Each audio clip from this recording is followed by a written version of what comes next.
Yo, what's up happy people? Isang mapagpalang araw, gabi, tanghali po sa ating lahat. Nako po, ito po yung araw na pinaka-hihintay natin mga kois, mga gayas. Dahil ito po yung araw na kauna-unahang flag raising ceremony this year. This year. Ni Yorme Isko Moreno Dumagoso. Okay? Opo, tunghayan po natin ang lahat ng kanyang speech sa kanyang first flag raising ceremony, mga kois. At mega-mega shoutout po sa ating lahat, ha? Ayan. Okay. Bago po tayo magsimula, kung bago naman po kayo sa aking YouTube channel, please follow, like, and share, and subscribe. So without further ado, let's begin. Sa lahat ng viewers ni Dodoy Te, ito, yun, steady lang kayo dyan sa Gedli, please continue to watch the videos and please do subscribe. Ingat kayo. God first. Maraming salamat sa ating Secretary the Mayor at 10 ng aking mga kasamahan na sa punong ekutibo, sa ating District Director General Guzman and the members of the Manila Police District, the men and women, officers, to our fellow co-workers in the national government, at sa ating mga konsihal na nandito na pinamumunuan ng ating Vice Mayor Chief Atiesa, and our Majority Floor Leader Monyo Pangco, at sa lahat ng manggagawa, lingkod bayan ng pamahalang lungsod ng Maynila. Good morning! Good morning! Good to see you again.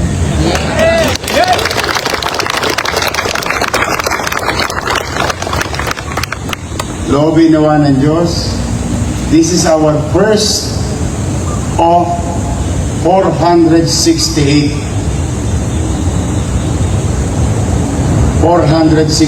flag ceremony. Marami pa tayong pagsasamahan, but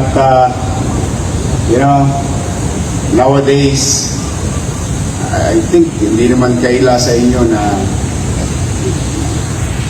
medyo very challenging ang City of Manila, physically and fiscally. We are, I don't want to sugarcoat anything. Let's just focus and accept the problem, because in problem solving, acceptance is the key. It's the first step. Ang tanong, may problema ba? Meron. Ang tanong, may solusyon ba tayong gagawin? Yes. Together, all of us here, may halaga ang bawat isa sa inyo. Saan mang ahensya, bureau, departamento kayo napapabila. Hindi kayo nailagay dyan nang wala lang.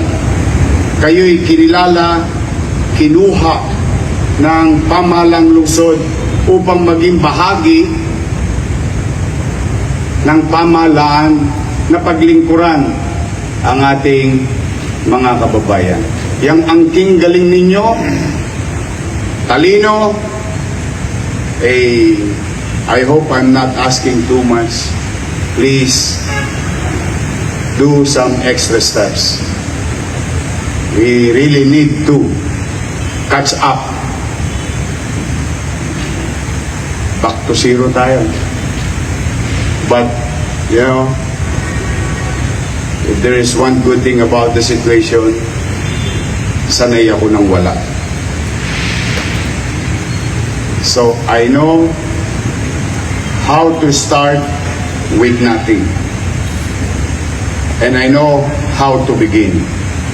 And I hope samahan ninyo ako muling magsimula na maibigay natin sa ating mga kababayan dito sa lungsod ang malinis maliwalas at panatag na pamumuhay. Wala ko ibang hiling sa inyo, kundi galingan nyo lang. O now, in return, and let this be put it on record,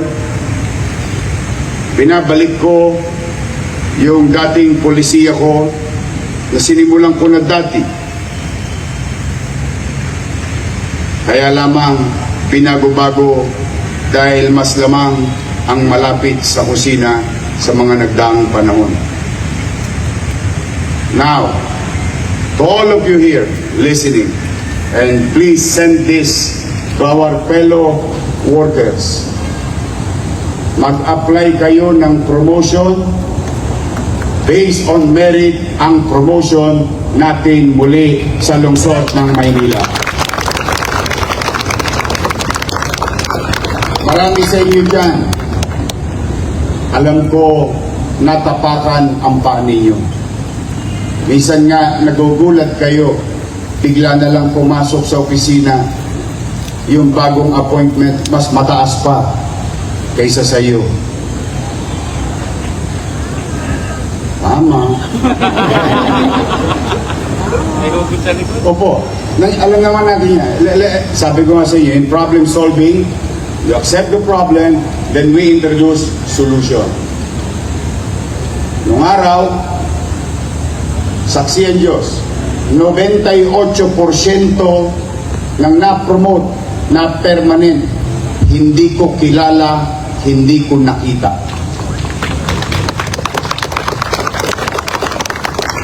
At alam din niya ng mga na-promote noon, hindi niyo ako nakamayan. What is the basis of that promotion or giving permanency sa kanyang kinalalagyan? Ay simple lang, based on merit. So, huwag na kayong kabahan. Kung hindi kayo malapit sa akin, hindi kayo mapopromote, hindi. Mag-apply kayo ng promotion ninyo at based on merit and time of service sa atin dito sa lungsod. At ito naman ang paalala ko. Siyempre, hindi naman ako napunta rito ng mag-isa lang. Meron din akong mga kakamping dala-dala. O, kung kukuha rin lang naman kayong item, ang kunin nyo na, yung sa dulo ng walang hanggan. Hindi yung kayo pa nasa unahan. O bakit? Eh may nauna sa inyo eh. True that we have to accommodate you if you are qualified. But maging magalang tayo sa mga kasama natin sa loob na opisina na magiging katrabaho natin. Kaya, Madam Jo Quintos, you know the drill. Repeat order lang to. Please, huwag kayong mahihiya. Lalo na kung halimbawa, kayo'y paritiro na. Marami na bang paritiro rito? Good luck sa inyo.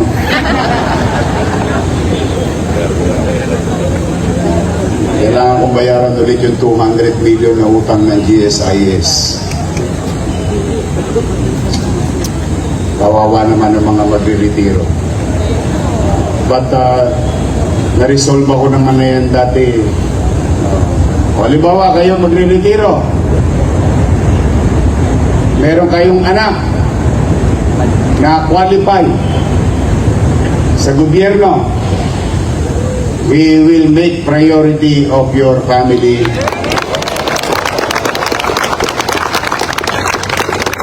Doon man lang, malingon kayo ng pamahalang lungsod na pinaglingkuran ninyo for 20 or 30 years. As a matter of gratitude, as long as they are qualified, they can do so. Yun man lang maipamana nyo sa kanila. Sa mga oras at araw at gabi ng pagpupuyat, pagsusobra ng oras ng pagkatrabaho ninyo, sakripisyo nyo sa trabaho sa gobyerno ng Maynila para sa ating mga nasasakupan, doon man lang masuklian kayo ng pamahalaang lungsod. ng Maynila. Sa MTPB, nako, magtino kayo. Siguro naman narinig na ng direktor ninyo na si Dennis Biaye. Ang traffic enforcement is traffic assistance. Hindi violation lagi ang hinahanap natin. Anyway, may huli o wala, may sweldo. Ang tanong lang naman kailan. Opo, buti na sa umpisa pa lang, malaman nyo na. Sabi, di ba? Ang nagsasabi ng tapat, nagsasama ng maluwa. Oh, hindi ko alam kung aabot ang sweldo ninyo sa katapusan. Yes. That's how we are ruined. But don't worry, katulad ng sinabi ko kay Jazz, sabi ko, Jazz, basta tayo empleyado muna bago kontraktor. Sinosate naman from the beginning. And the good thing about Jazz, pro-employee rin si Jazz. So, lahat ng bimpo, pipigayin ko. Makasweldo lang tayo sa katapusan. Para na tayo ngayon. Minimum age earner, hand to mouth.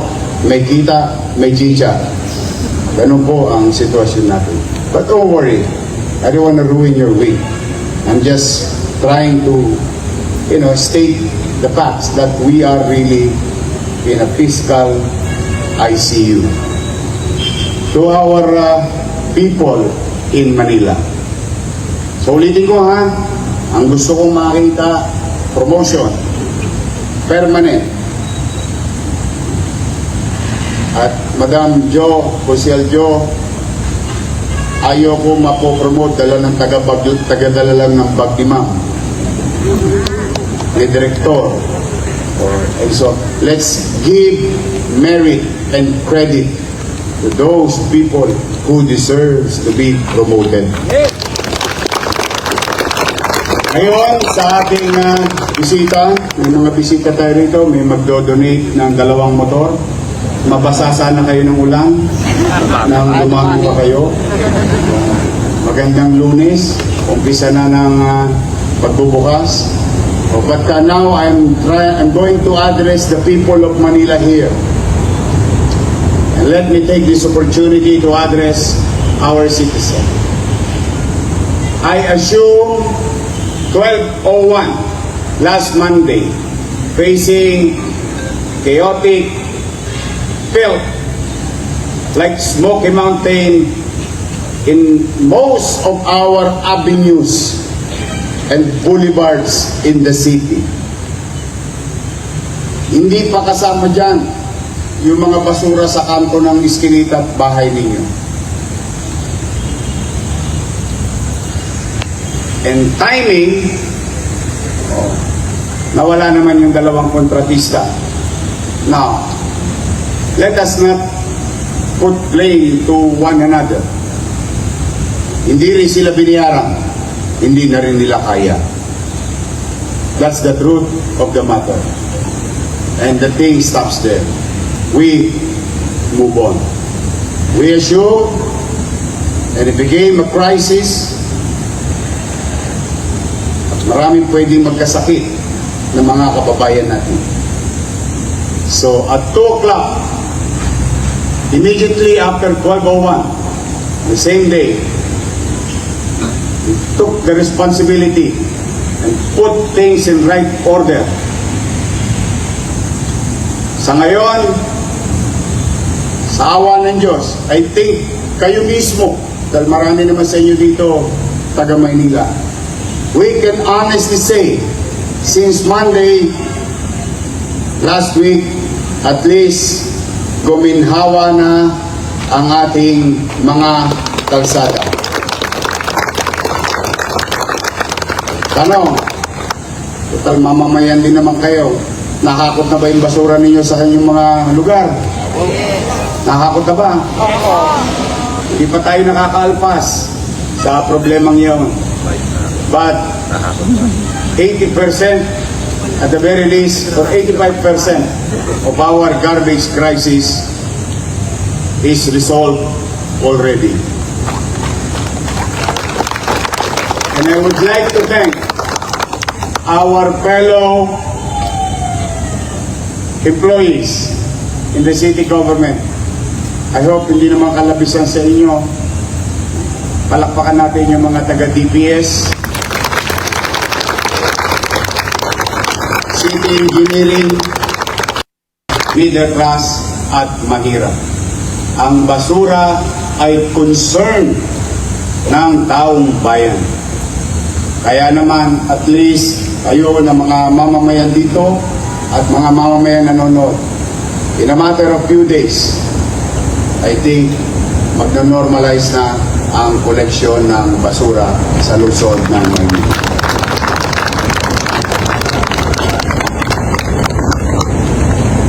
One problem down. Nakabahan. Huwag na kayong kabahan.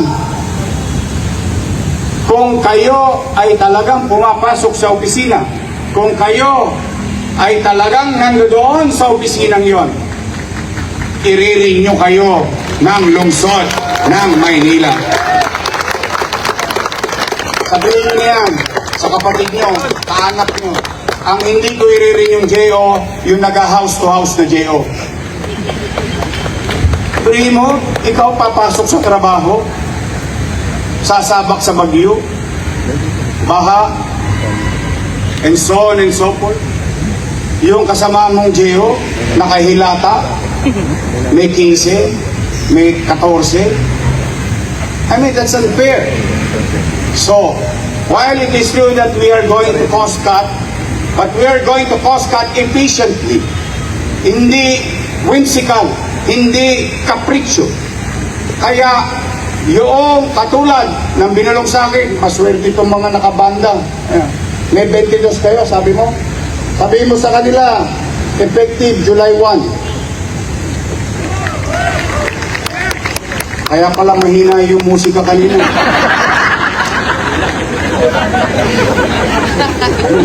Kulang-kulang na. Nakakaawa naman. Hindi, pumanatag kayo. Walang politika rito.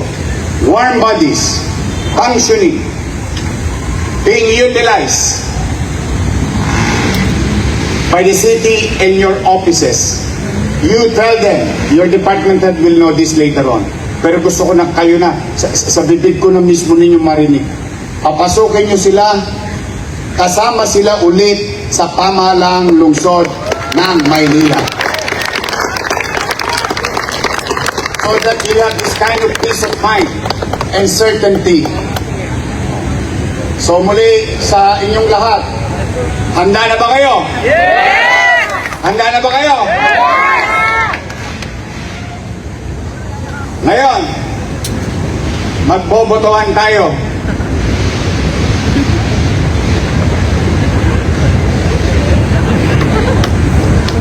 Mag-i-eleksyon tayo. Taasan ang kamay. So that you will know. And we will know what the majority wants. Or what is more beneficial to the greatest number. Or in this case, the city employees of the City of Manila. May concern sa akin. Sabi, ano ba? 8 to 5 o 7 to 4? Teka lang. Hindi po ito sabayang bigkas. This time, tutuldukan natin to. I will hear you. I will listen to you. And I will follow your decision. Taas ang kamay. Tandaan ninyo ha, pag-isipan nyo maigi. This is it. Taas ang kamay na gustong 7 to 4. Sige lang.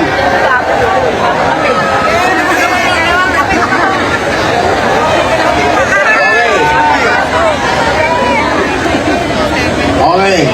Oh. Bigyan naman natin ng chance yung bandang wakali. Taas ang kamay ng gusto 8 to 5.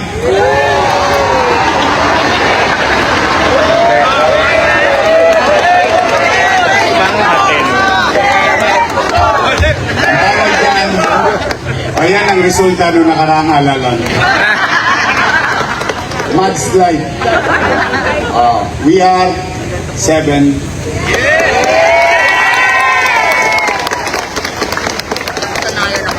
Remember, it is your will, it is your request, it is your voice.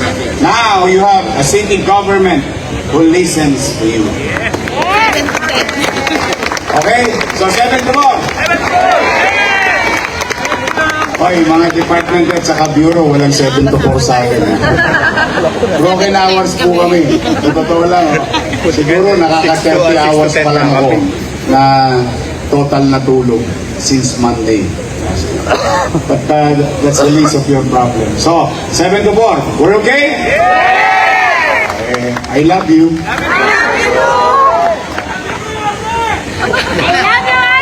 Meeting ko ha. Huwag kayong mahihiyang magpa-promote kasi wala kayong kakilala. Please. Wag. If you feel that you deserve it and you're due and it is merit, you have a city government who can see these things. Okay? Maliwanag ba? Yes. Oh, that's it for today. Mag-iingat kayo. Kailangan ko kayo.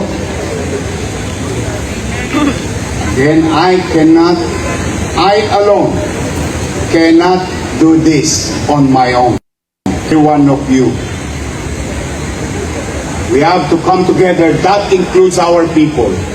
Because together, we can make Manila great again. Magandang araw. Pagpalain nawa kayo ng buong may kapal. Manila! God first. Thank you. Maraming salamat. So ayan mga koys, mga guys, so napakaliwanag po ang lahat mga sinasabi ni Yorme Isko Moreno. Alam lang po natin, once na nasabi o nabanggit ni Yorme Isko Moreno ay talagang 100% po na talagang magiging totoo po yan. Alam po natin, napakatalino po ni Yorme Isko Moreno na talagang lahat ng mga bagay-bagay na hindi kaya ng nakaraang administration ay yakang-yaka yan ni Yorme Isko Moreno.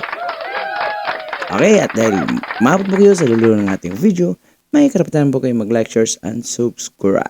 Okay, mega love shoutout po sa ating lahat. So for now, I'm Ken Manila. God first, God bless all, peace. Bye-bye. Our hearts beat to the city streets. We began to feel the fire. We rise like